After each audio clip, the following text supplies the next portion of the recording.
Alright, got some new features to showcase. I think I'm going to start with the oldest one from the last video, which is cloaking to predator mode, so you're only seen for 1 second when getting shot. You see muzzle flashes when you're shooting and glowing eyes when you're aiming. So check this out. So second player is the predator, got him in full screen. You'll see that there's no gun shown, but when you switch it pops up for a second. This is what they see.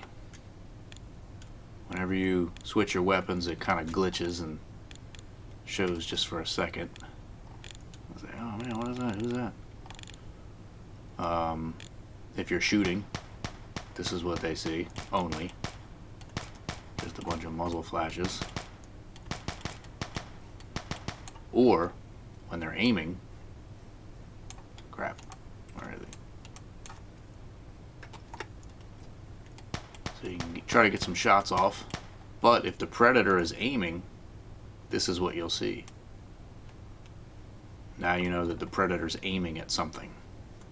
At you, something else. So that's how you can pinpoint them, by the muzzle flashes. Try to hit them, or when they're aiming. Right up in your face. Hey you! But if you shoot them, this is what happens. It reveals them for a second. You have no idea where they are. You're trying to shoot their muzzle flashes. Your team over there is not sure. But if somebody hits them, then everybody gets to see them, so you can take them out.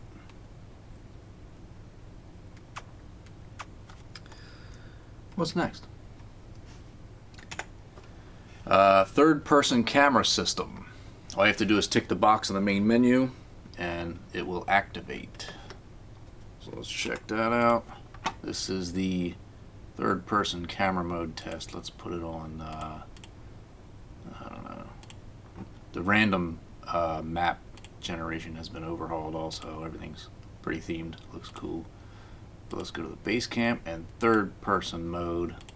Let's put it on bots and helis, because that is probably the coolest when you start it in third person, because the camera follows the helicopter and that looks really cinematic. So let's go into the helicopter.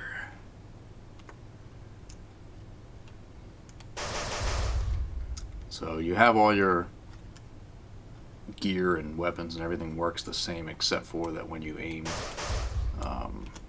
you know, you don't get the first person crosshairs.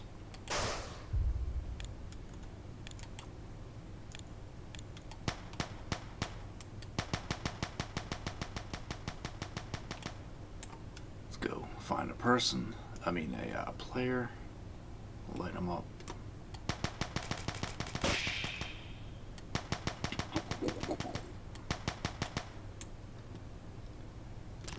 Cool. When the camera does catch up, it still looks into the direction of wherever you're aiming. So that's how you can use the third person. Or you can move off to the side. That's what I like to do. Oops. And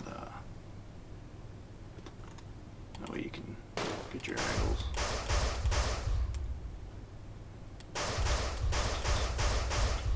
So this is truly third person, not where there's a fixed camera following your head and you're aiming,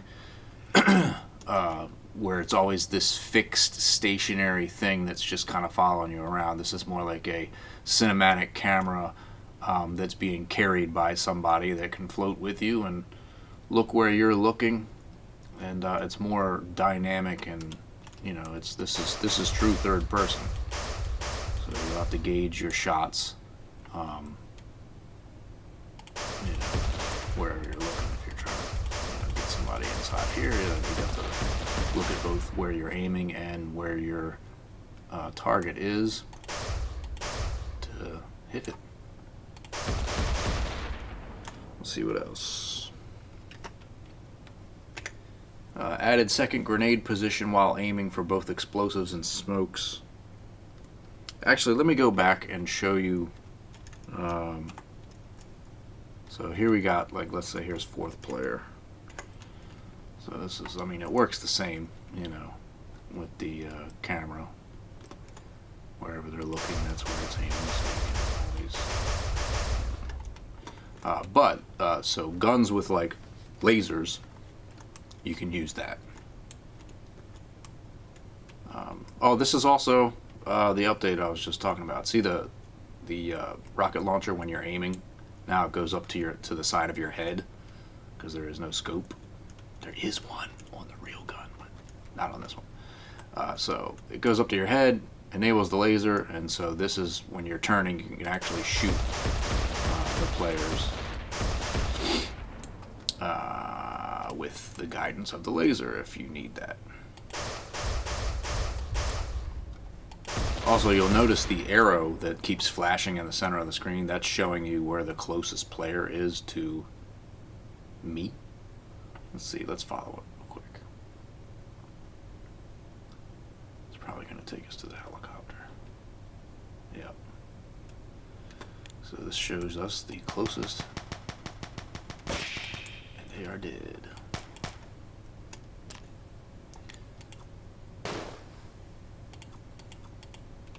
So yeah, this gets pretty cinematic in, you know, when you've got players actually playing against each other, not just demos. So let me go back now. Also, besides the rocket launcher position close to your head, I've got a second grenade position while aiming for explosives and smokes.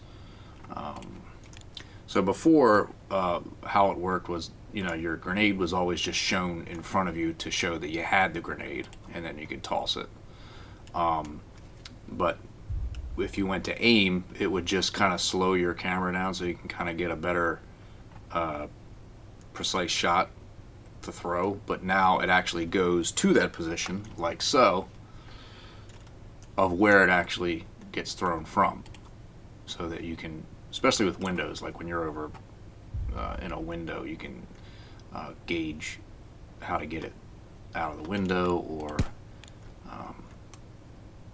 the door easier, so you know exactly where it's going to wind up going.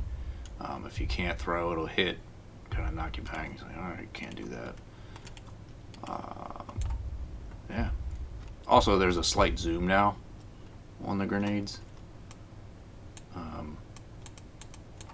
Because people were confused that nothing would happen when, well, they thought nothing would happen when you went to aim with a grenade or the paintball gun or something, and they didn't see a zoom. They didn't think that it was slowing down and making their shots more accurate, which is the point of aiming.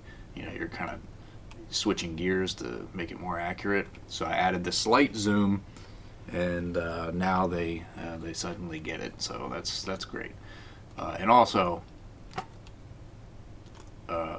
seeing the grenade where it spawns helps a lot. And also,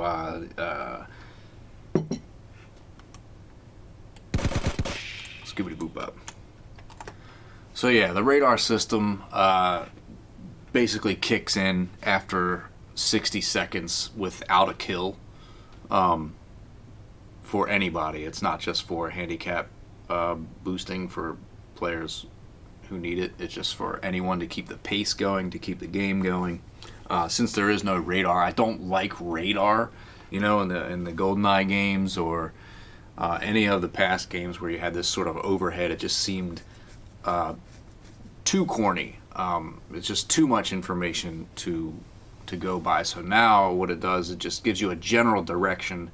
Every 5 seconds it blips up to show you where the closest person to you is. You'll see on the bottom center of the screen. Oh well, it probably hasn't been a minute because I just got that kill. Let me switch to somebody else.